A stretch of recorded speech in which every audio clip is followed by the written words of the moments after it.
حضرت عبداللہ المزنی رضی اللہ تعالیٰ. کچھ لوگوں کی نا زندگی بڑی مختصر ہوتی ہے، لیکن جتنے زندگی میں لمحات ہوتے ہیں نا، ایک ایک لفظ بڑا قیمتی ہوتا ہے، شب و روز میں ایک ایک جملہ بڑا قیمتی ہوتا ہے. مختصر سی میری کہانی ہے، پر جو بھی ہے آپ کی مہربانی ہے. فرماتے ہیں کہ میرے والد بچپن میں انتقال کر گئے، مجھے چچا نے پالا تھا.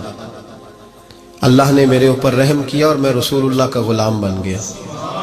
چچا اسلام کا بڑا دشمن تھا، وہ مجھے نبی پاک صلی اللہ علیہ وسلم کا نام سننا معاذ اللہ جلال میں آ جاتا تھا سنتے ہی، لیکن مجھ سے رہا نہیں جاتا تھا. اب میں کیا کروں؟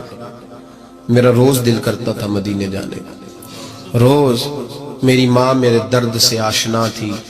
ایک دن میں تڑپ اٹھا، میں نے کہا اماں مجھے پتا ہے تو نے میری خاطر نکاح نہیں کیا، لیکن اماں میرا اب دل نہیں لگتا، چچا جانے نہیں دیتا.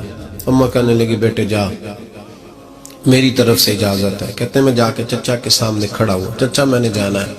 کہاں؟ پتہ اسے تھا مسلمان ہے. کہاں جائے گا؟ میں نے کہا مجھے مدینے جانا ہے. کہتے ہیں وہ تو آگ بگولا ہو گیا. کہنے لگا تیرے پاس جو کچھ ہے سارا میرا دیا ہوا ہے. تو میں نے کہا چچا رکھ لے.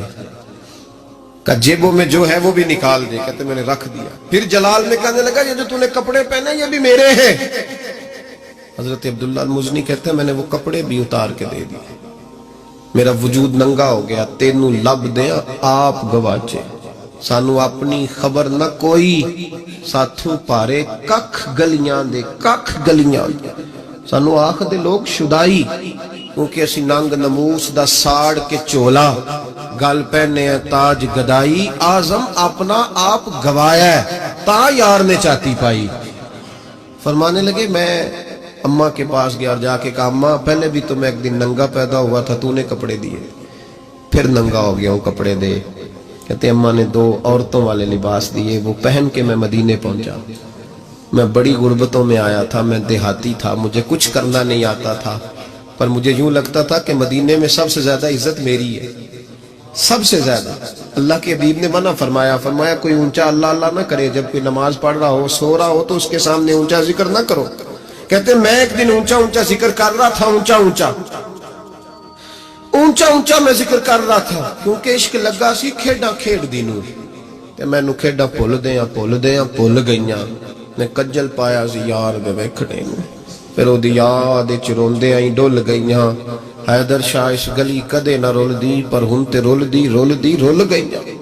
کہتے میں اونچا ذکر کر رہا تھا تو حضرت عمر فاروق رضی اللہ تعالیٰ عنہ نے ڈانٹ دیا. فرمایا تجھے نہیں پتا حضور نے منع کیا؟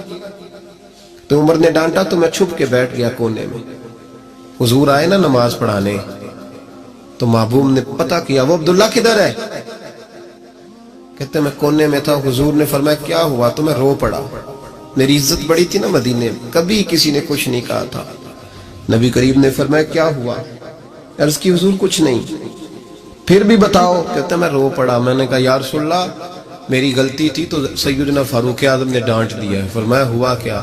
یا رسول اللہ میں اونچا ذکر کر رہا تھا، اور بات بھی ٹھیک ہے، کچھ لوگ قریب نماز پڑھ رہے تھے، حضرت عمر نے منع کیا. نبی کریم علیہ السلام نے فرمایا بلاؤ نہ ذرا عمر کو.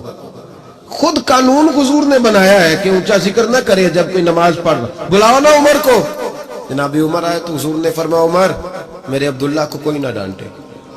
کسی ان پڑھ سے، کسی دیہاتی سے، کسی بھولے سے انداز دیکھے حضور کا، اسے کوئی نہ ڈانٹے. تو پھر حضور نے فرمایا تمہیں پتہ ہے یہ میرے لیے کتنی تکلیفیں برداشت کر کے آیا. صحابہ فرماتے ہیں یہ خوش نصیب ہے جس کی روح بھی محبوب کے ہاتھوں میں نکلی.